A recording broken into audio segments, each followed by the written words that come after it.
Iprito natin saglit yung isda, masarap kasi yung salmon kapag ka naiprito. Nakakatulong din kasi para mawala yung lansa niya at half cook lang yung gagawin natin pagprito. After natin maiprito yung unang batch, yung second batch naman yung ipinrito natin, pero same procedure pa rin kaya hindi ko na ipinakita. Tapos naggisa lang ako ng luya, hintayin lang muna natin na lumabas yung aroma niya bago natin ilagay naman yung sibuyas at bawang.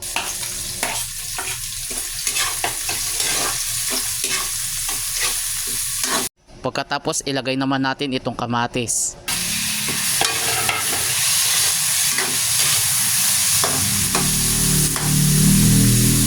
Tapos durugin naman natin kapag ka naluto na. Nakakatulong din kasi yan para lalong lumabas yung lasa at katas.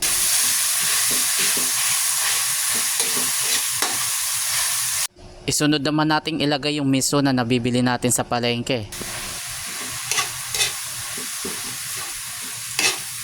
After natin maigisa, timplahan naman natin ng kaunting patis. At i-continue uli natin yung paghalo, igisahin pa natin ito ng kaunti. Maglagay na tayo ng tubig, bali tansyahan na lang yung ginawa natin at wala tayong eksaktong sukat. Kung medyo madami naman kayo sa bahay, damihan nyo na lang. Nilagay ko na rin pati yung 2 pirasong siling panigang. At saka yung gabi, inilagay ko na rin. Takpan muna natin at balikan na lang natin yan kapag kaluto na yung gabi. Malambot na yung gabi, magdurog naman tayo kahit kaunti lang para lumapot yung ating sinigang. Baka umabot ka na dito sa bahagi ng aking video, paki-comment mo naman kung tagasan ka para malaman ko kung saan lugar ako napapanood.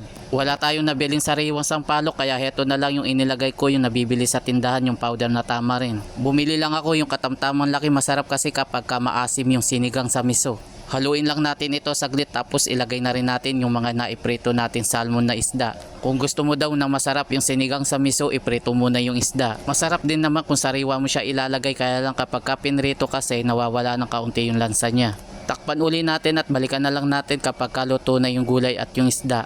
Maglagay muna tayo ng bechin at kung umabot ka na dito sa bahagi ng aking video, paki-comment mo naman kung tagasan ka para malaman ko kung saan lugar ako napapanood. Nakulangan pa ako sa alat kaya dinagdagan ko pa ng kaunti. Patis nga pala yung ginamit natin dyan para may konting linamnam yung ating sabaw. Pero kung wala naman kayo, pwede na yung patis. Tikman uli natin kung sakto na ba yung lasa niya.